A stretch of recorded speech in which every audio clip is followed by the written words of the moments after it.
Como é que o Palmeiras sai de uma situação como essa, com um jogador a mais, em superioridade numérica, em transição, com espaço no costado da zaga para fazer o gol da vitória, para essa situação aqui com o time adversário todo fechado, todo mundo ali ó, marcado e tendo que o zagueiro armar o time? É isso que acontece com o Palmeiras nos últimos tempos. O Palmeiras que não sabe jogar com superioridade de jogadores em campo, quando tem expulsos do outro lado, e essa é a real diferença entre Palmeiras e Flamengo e que nos preocupa muito e deve nos preocupar. Vou trazer uma análise bem interessante aí pra vocês, vão deixando um like, vão deixando o hype, se inscreve aqui no canal do Rico Covil. Se inscreve também no Covil TV, você vai ali inscrever-se, vai estar os dois canais, fechou? E vamos para essa análise aqui que vai deixar vocês aqui, ó, malucos da cabeça, mais do que a gente já tá com o resultado de ontem. Bora! Eu peguei os 6 últimos jogos do Palmeiras, onde ele jogou contra adversários que tiveram jogadores expulsos, num determinado momento do jogo, a tempo do Palmeiras ainda jogar, tá? Então eu não peguei jogos em que o adversário foi expulso aos 45 do segundo tempo, aos 43, e sim com um certo tempo de jogo ainda. Esses foram os últimos 6 jogos do Palmeiras nessa situação. E aí a gente pegou o mapa de momento de ataque, que é um radarzinho que mostra ali o quão mais próximo o time esteve do gol, além de mostrar o momento do cartão e o momento dos gols. É muito importante lembrar que esse mapa aqui ele mostra o quão perto o time esteve do gol. Não quer dizer que isso mostre se teve uma chance clara ou não, mas a gente entende volume de jogo. E eu fiz isso também com os jogos do Flamengo. Daqui a pouco, depois dessa análise dos jogos do Palmeiras, eu vou trazer os do Flamengo, vocês vão entender. E só para deixar muito claro, pô, Rick, você fica falando que o palmeirense tem que parar de medir o time com a régua com a régua do Flamengo, e tem que parar mesmo. Cada um tem sua característica, cada um tem seu estilo, a gente tem que parar de olhar pro Flamengo para menosprezar o nosso time, só que esse ponto não é para menosprezar o nosso time, é pra gente analisar como o Palmeiras tá muito abaixo do Flamengo nessa situação de jogar com jogadores a mais. E isso é algo que não deveria acontecer, porque se o Flamengo e o Palmeiras eles são o Real Madrid e o Barcelona aqui do futebol brasileiro, não deveria ter uma diferença tão grande. E isso a gente precisa sim cobrar. Se liga só, esses são os últimos 6 jogos. Contra o Universitário, o Palmeiras tinha feito um gol aqui, um gol aqui, um gol aqui no primeiro tempo, né? Jogando um jogo equilibrado ali, bom e tudo mais, até que tem a expulsão no início do segundo tempo. E olha como o Palmeiras, que já estava com 3-0, ele sobe um pouco mais a pressão e faz o quarto aqui, e depois vai baixando a pressão. Poderia ter feito o quinto. Poderia, mas o Palmeiras optou por não fazer, e nesse caso tá tudo bem, porque foi o 4-0, esse jogo praticamente matava o confronto. Nesse dá pra entender, mas aqui a gente vê um comportamento que ele vai se repetir. O Palmeiras completa o seu objetivo ali e baixa as linhas e se dá por satisfeito. Esse é um comportamento que a gente tá acostumado a ver. Vamos agora pro jogo contra o Corinthians. Palmeiras aqui também como visitante, né, sendo o azulzinho aqui, e aí tem este vermelho aqui do Corinthians ainda no primeiro tempo. O Palmeiras sobe um pouco a pressão e acaba o primeiro tempo. Show! Volta do segundo tempo, o Palmeiras volta forte e vai baixando a pressão. Parece que o Palmeiras vai perdendo o controle do jogo até que tem mais um expulso do Corinthians. E o Palmeiras mantém uma pressão média. Por mais que possa ter volume de jogo, inclusive a maior chance ainda foi do Corinthians, o Palmeiras não chega a pressionar e ter um volume bizarro de jogo. O Palmeiras em nenhum momento teve um volume bizarro de jogo contra o Corinthians. O Palmeiras não conseguiu. E ficou num 0-0 amargo por incompetência. Certo? Vamos então pro jogo contra o Botafogo de Ribeirão Preto no Paulistão. Jogo bem truncado e tudo mais. O Botafogo faz um primeiro tempo onde ele termina bem, né? No início do segundo tempo, o Botafogo faz o gol. Palmeiras retoma o controle do jogo até que tem uma expulsão do Botafogo de Ribeirão Preto. E o Palmeiras não consegue aproveitar e mantém essa linha reta de pouca pressão, de pouco volume de jogo. De uma percepção dentro da estatística de que o Palmeiras está longe do gol. O Palmeiras podia estar ali rondando o gol, mas está longe, não finaliza, não cria chances. Por isso as barras tão baixas. Olha como o Palmeiras, depois das expulsões, ele não consegue impor um volume forte de jogo, né? Impressionante. Português e Palmeiras, um jogo bom. O Palmeiras teve o maior pico dele no jogo, foi ainda no primeiro tempo, ó, esse pico aqui. Repara só, tem um bom momento, a Portuguesa retoma, até que inicia o segundo tempo. A Portuguesa toma um cartão vermelho, o Palmeiras logo em seguida faz um gol. E olha só que como com um a mais ele baixa e a curva segue sendo descendente, não repetindo mais aquele pico que ele teve no primeiro tempo. No 11 contra 11, ou até no início do segundo tempo, no momento do gol. É impressionante como o Palmeiras não consegue se impor contra um time quando ele tá com um a mais, né? Impressionante, né? Palmeiras e Cruzeiro. Palmeiras começou bem, Cruzeiro retomou, Palmeiras, Cruzeiro.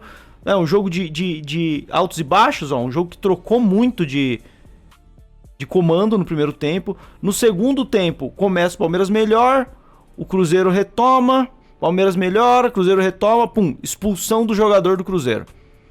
A partir daí, o Palmeiras retoma o controle do jogo, o Cruzeiro não ataca mais, mas olha, o maior pico do Palmeiras é aqui. Não consegue fazer o gol e também não tem um volume muito grande, é um volume médio, né? Que baixa, sobe um pouco, baixa. Não é um volume muito forte de pressão do Palmeiras. O Palmeiras não consegue ter esse volume. E já já eu vou explicar o porquê.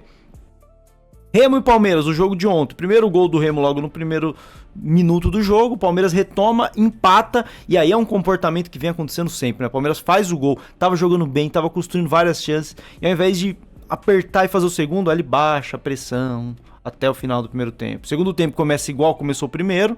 Palmeiras retoma, tá jogando bem, ó, tem esse pico aqui, ó, altíssimo, num determinado momento do segundo tempo, baixa de novo, e aí tem a expulsão do jogador do Remo, e a partir da expulsão, o Palmeiras estabiliza na mediocridade. Estabiliza. O jogo do Palmeiras a gente pode resumir como sendo um jogo medíocre a partir da expulsão. Medíocre, fica médio, estabiliza. O Palmeiras tem picos de ataque durante o jogo, quando tá 11 contra 11. Quando tá 11 contra 10... o Palmeiras estabiliza, o Palmeiras deixa de criar, o Palmeiras não consegue criar.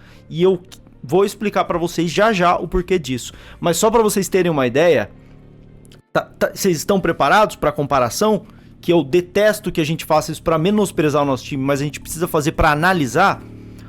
Vamos pros últimos 6 jogos do Flamengo nessa mesma situação? Olha a diferença. Vamos lá. Botafogo e Flamengo. O Flamengo já tava no 1-0 aqui, mantém um jogo bem tranquilo. Expulsão do jogador do Botafogo, logo em seguida o Flamengo já faz o segundo e já inicia o segundo tempo forte, fazendo o terceiro e mata o jogo. Ainda assim, no segundo tempo, o Botafogo só se assanha um pouquinho, mas o Flamengo controla o jogo e ainda termina num pico, numa média muito mais alta do que aquelas médias que a gente vê do Palmeiras. Madureira e Flamengo. O Flamengo faz 1-0... 2-0, expulsão do jogador do Madureira. O que o Flamengo faz a partir daí é loucura. 3, 4, 5, 6, 7-0. Ainda teve um gol aqui, né? 8-0 o jogo do Flamengo. E olha esses picos aqui no segundo tempo. Olha o tamanho da pressão do Flamengo no segundo tempo com um a mais. Ah, mas era o Madureira. Eu também peguei jogo de Campeonato Paulista pro Palmeiras. Também peguei. Então não tem essa comparação não. Flamengo e Vasco. Flamengo, né, atropelando o Vasco no primeiro tempo. Aí tem a expulsão do jogador do Vasco. O Flamengo faz o gol aqui num pico crescente, baixa um pouco e o Palmeiras também baixa geralmente. O que o Flamengo faz em seguida? Sobe a pressão de novo e termina o jogo pressionando. Olha como que termina alto o pico de pressão contra o Vasco. Não conseguiu fazer um segundo, mas olha como termina alto. Bem diferente da mediocridade que a gente vê do Palmeiras, né? E leia-se mediocridade, tá? Não tô falando lixo, é mediocridade, é média. O Palmeiras fica na média ali, que não deveria. Sport Flamengo, Sport abre o placar, tava jogando bem. O Flamengo retoma, tava pressionando o Sport. E aí tem as duas expulsões e o Flamengo oblitera o Sport nesse jogo, fazendo o gol de empate logo em seguida e tendo um segundo tempo arrasador contra o Sport, fazendo mais 4 gols e ganhando o jogo por 5-1. Foi um jogo chave do final do ano passado. Foi muito estranho essas duas expulsões, né? Mas olha o que o Flamengo faz quando está com 2 a mais. É isso aqui que você tem que fazer. É isso aqui, ó. É colocar os caras na corda. O Palmeiras não coloca os caras nas cordas, né? Peguei até um exemplo de mundial que teve aqui, ó. Flamengo e Chelsea. Chelsea faz 1-0. Jogo, né, aqui bem equilibrado e tal. Flamengo empata e vira rapidinho, num momento muito bom. Tem a expulsão, por mais que o Chelsea tenha até uma certa pressãozinha ali com 1 a menos, porque é o Chelsea, né, cara? A gente tá falando de um jogo de mundial. Ainda assim, com 1 a mais, o Flamengo foi lá e fez o terceiro e matou o jogo contra o Chelsea. Olha essa diferença, cara. Bangu e Flamengo, jogador expulso logo no início do jogo. A gente tem isso aqui, ó, durante o jogo. Olha a altura da pressão do Flamengo. É isso, é o jogo inteiro. É o jogo inteiro. E toma 1, e toma 2, toma 3, e toma 4, e toma 5. E aí, cara, é isso que falta pro Palmeiras, cara. Atropelar quando se tá com um jogador a mais. É exatamente isso. E a gente pode trazer várias teorias do porquê o Palmeiras não consegue atropelar quando tá com um jogador a mais. E eu separei aquele lance que eu coloquei no início aqueles 2 prints que eu coloquei no início do vídeo, eu separei esse lance do jogo Remo e Palmeiras para vocês entenderem o que acontece, e pra mim é um dos principais motivos pro Palmeiras não conseguir jogar com um jogador a mais, depois do recadinho.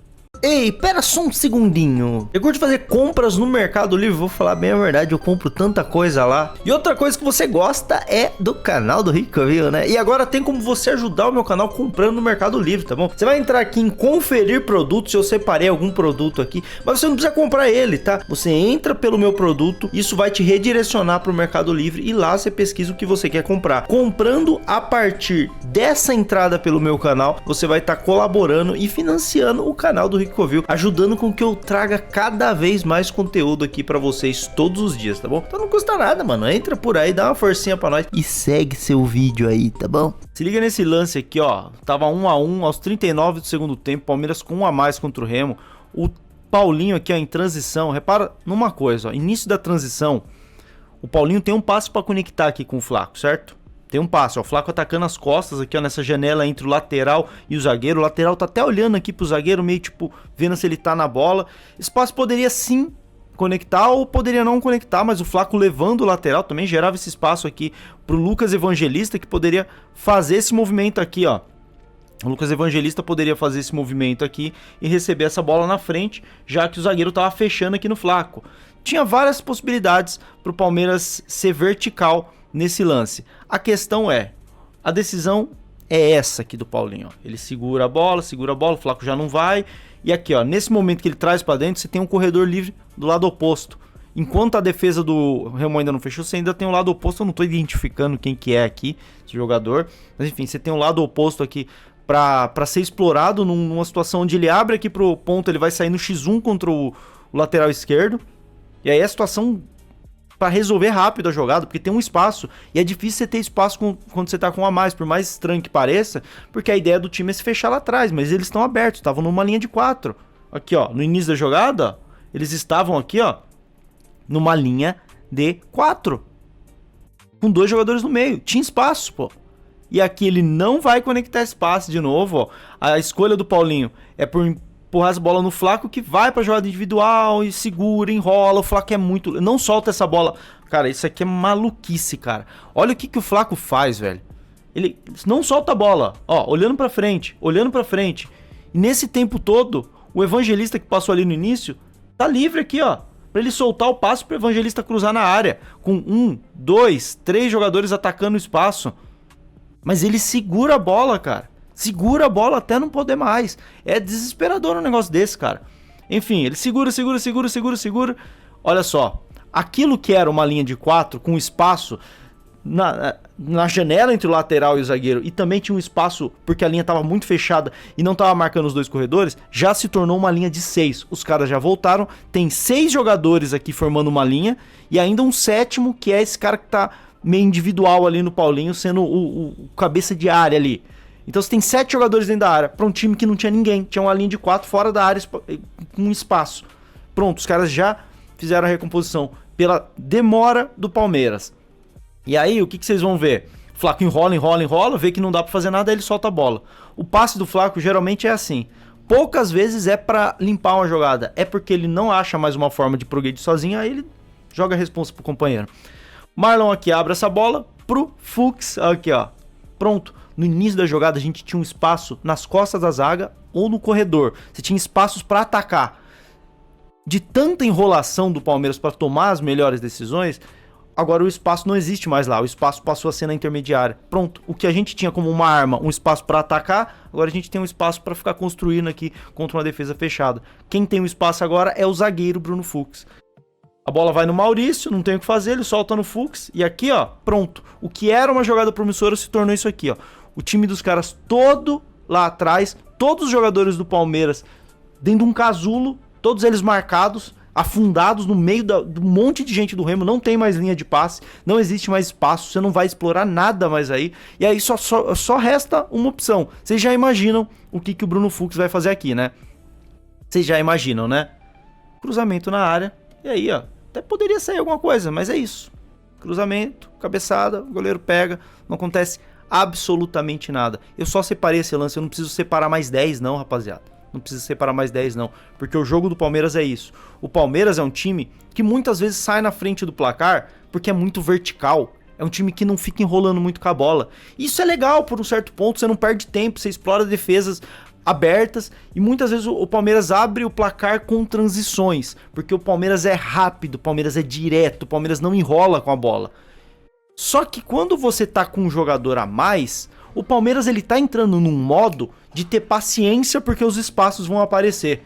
E aí o Palmeiras para de ter a sua principal característica, que é ser ágil, que é ser vertical. E aí o Palmeiras começa a rodar a bola com paciência, e essa paciência vai fazendo com que o defensor vá fechando, ou a linha de defesa vá fechando, e não tenha mais espaço para o Palmeiras atacar, e os espaços ficam na intermediária, e aí o Palmeiras fica rodando bola, fica rodando bola, fica rodando bola, fica rodando bola, e cruza na área para ver o que acontece. Por isso que a gente tem aqueles mapinhas de pressão ali, sempre na intermediária, porque é aí onde roda a bola do Palmeiras, é na intermediária. O Palmeiras é um time que pisa muito na área do adversário quando tá no 11 contra 11, porque é bola longa, é passe vertical, sempre os caras saindo ali em condições de finalizar. Quando o Palmeiras tá com um a mais, ele entra nesse modo. Vou com calma, porque agora a gente tá com um a mais. E essa calma não combina com o Abel, que não sabe trabalhar esse tipo de coisa. O Palmeiras do Abel Ferreira é um time vertical, sempre foi. A gente sabe que o Abel tem essa limitação de trabalhar um time para ter posse de bola, longas posses de bola. O Palmeiras sempre foi um time para ser vertical. Inclusive, em 2026, o Palmeiras vem fazendo gols na verticalidade, apesar de ter mudado o estilo de elenco. E quando o Palmeiras tá com um jogador a mais, ele deixa de ser vertical e começa a rodar bola. Fica um time realmente horizontal. Um time que não aproveita os espaços que aparecem ali, talvez porque quer ser um pouco mais precavido, já que tá com um a mais, achando que o espaço vai aparecer a qualquer hora, e aí o adversário coloca lá 8 jogadores dentro da área, o Palmeiras não consegue entrar de jeito nenhum, fica rodando bola na intermediária e cruza na área, e aí fica esse número bizonho de cruzamentos na área, sempre que o Palmeiras tá com um jogador a mais e que acaba não resultando em nada, porque é tanta gente na área que é difícil alguém conseguir ganhar um duelo, cara. Cruzamento na área com 8 jogadores adversários, mais 6 do Palmeiras, você pega, sei lá, 14 jogadores dentro da área, é muito difícil você fazer gol desse jeito. Então tá aí a minha análise sobre o porquê o Palmeiras não sabe jogar com jogador a mais. Eu não sei o porquê o Palmeiras ativa esse modo. Isso aí eu não consigo saber, teria que ouvir do Abel. Mas tá aí uma explicação, eu quero saber a opinião de vocês, eu quero que vocês deixem aqui nos comentários. E isso sobre o Flamengo, por que o Flamengo tem aquilo? Porque o Flamengo, quando ele tá com a mais, ele resolve rápido as jogadas. Ele tabela rápido. É toca, passa, chega na linha de fundo, cruza e finaliza. O Flamengo não fica nessa, vamos ficar rodando bola, vamos ficar rodando bola. O Flamengo se torna vertical. O que é a arma do Palmeiras, que é ser vertical, o Palmeiras abre mão na hora que mais precisa e o Flamengo sempre sendo vertical. Com o Felipe Luiz no ano passado e com o Léo Jardim agora, sendo vertical na hora que precisa ser vertical. É isso, rapaziada. Quero saber a opinião de vocês, deixa aqui nos comentários. Gostou dessa análise? Gosta de conteúdos como esse? Então se inscreve aqui no Rico Covil e no Covil TV. Tamo junto e avante palestra.